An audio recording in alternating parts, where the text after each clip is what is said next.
Salut à tous. Voici le dossier le plus chaud du football durant cette semaine. Kylian Mbappé et le Real Madrid, le mariage de rêve tourne-t-il au cauchemar médical?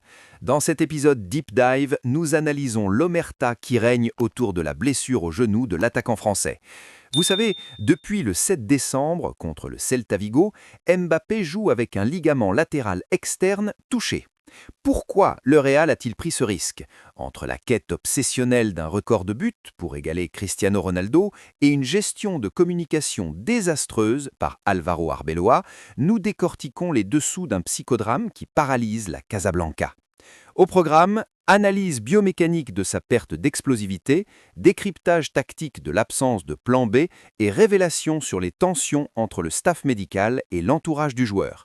Est-ce une simple blessure ou le signe d'un déclin physique prématuré? On analyse les conséquences pour la Ligue des Champions face aux géants européens et la course au titre contre le Barça de Hansi Flick. C'est une image que personne au madridismo ne voulait voir. Un silence de cathédrale qui s'abat sur le Santiago Bernabéu. Ce n'est pas le silence de l'admiration devant un triplé, mais celui de l'angoisse. Kylian Mbappé, l'homme aux 180 millions de primes de signature, le joyau de la couronne de Florentino Pérez, est en train de s'éteindre sous nos yeux. Mais le plus grave, ce n'est pas qu'il soit blessé. Le plus grave, c'est le mensonge. Depuis le 7 décembre dernier, contre le Celta Vigo, une faille s'est ouverte dans le genou gauche du Français. Un ligament latéral externe qui siffle, une douleur sourde qui ne le quitte plus. Et pourtant, il a continué. Pourquoi? Pour un record de buts anecdotique, pour satisfaire un ego de prédateur, ou parce que ce Real Madrid 2026 est devenu une machine tellement déséquilibrée qu'elle ne sait plus respirer sans lui? Aujourd'hui, le diagnostic tombe comme un coup près. Une opération est envisagée, 6 semaines d'absence et une saison qui pourrait s'effondrer avant même le printemps. Bienvenue dans l'analyse la plus sombre du cas Mbappé. Pour comprendre comment on en est arrivé là, il faut remonter 2 mois en arrière.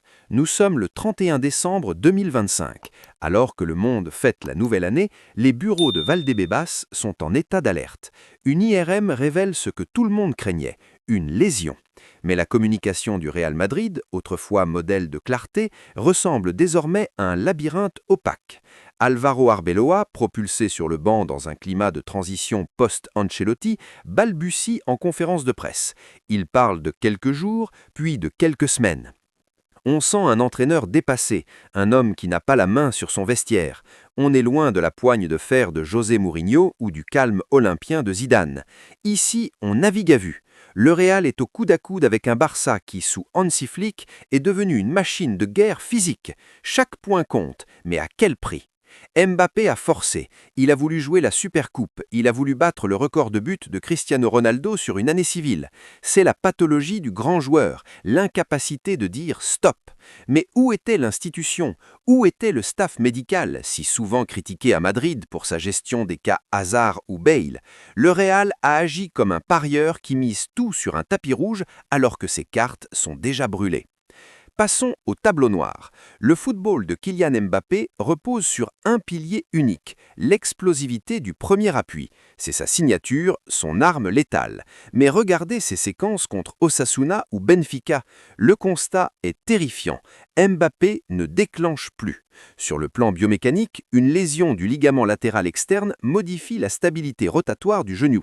Pour un sprinter, cela signifie une perte de 0,5 à 1 seconde sur les 3 premiers mètres. Dans le football d'élite, c'est l'éternité. En plus de cela, il y a le problème structurel du Real. Sans Toni Kroos pour dicter le tempo, l'équipe est coupée en deux. Mbappé se sent obligé de redescendre plus bas, d'enchaîner les courses de transition longues au lieu de rester dans les 30 derniers mètres. Il sature son genou de toxines et de chocs.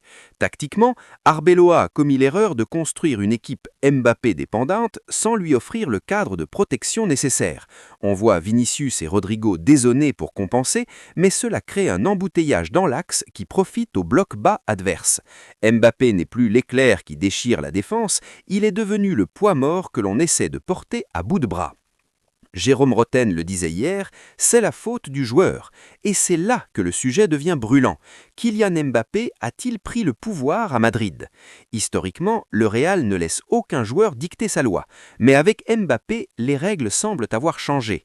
Cette obsession pour le record de buts, ce refus de s'arrêter pour soigner ce genou quasi récurrent, comme le dit si maladroitement Didier Deschamps, témoigne d'une déconnexion. On parle d'un joueur qui pense à son héritage statistique avant de penser à la santé de son employeur. L'épisode de la finale de la Copa del Rey, où il revient pour seulement 15 minutes, est symptomatique d'une gestion à la carte. Le staff médical de Sanita s'est pointé du doigt, mais la vérité est ailleurs. Mbappé est devenu intouchable. Même Arbeloa semble avoir peur de le froisser. Kylian est prêt, disait-il la veille du match contre Benfica. Mensonge ou incompétence? Le résultat est le même, une rechute qui pourrait coûter les huitièmes de finale de Ligue des Champions contre Manchester City ou Bayern Munich. Le Real a perdu son autorité et Mbappé est en train de perdre sa superbe. Si Mbappé passe sur le billard pour cette petite chirurgie évoquée par El Chiringuito, le Real Madrid entre en zone de turbulence majeure. 6 semaines d'absence, c'est rater le derby de Madrid en mars, c'est rater les 2 manches cruciales de Ligue des Champions. Financièrement, une élimination précoce serait un séisme pour les comptes du club, déjà tendu par la rénovation du stade. Mais au-delà de l'argent, c'est l'image de marque qui est en jeu. Le projet Galactique 3.0 est-il né mort-né? Si Mbappé ne retrouve pas son explosivité d'ici la fin de saison, l'ombre d'un échec à la Hazard va commencer à planer sur la capitale espagnole. Et n'oublions pas l'équipe de France. Avec la Coupe du Monde 2026 en ligne de mire, cette gestion calamiteuse de son corps pourrait avoir des conséquences nationales.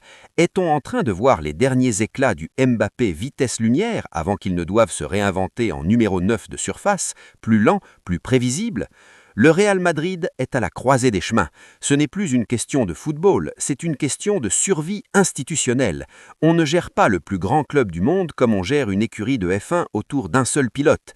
Mbappé doit comprendre que son corps n'est pas une machine inépuisable et Pérez doit comprendre qu'un joueur, aussi grand qu'il soit, ne peut pas être au-dessus de l'institution. Si cette blessure au genou n'est pas traitée avec le sérieux qu'elle mérite, nous ne parlerons plus de record de but, mais d'un immense gâchis. Le psychodrame ne commence que maintenant. Et vous, croyez-vous encore au retour du vrai Mbappé ?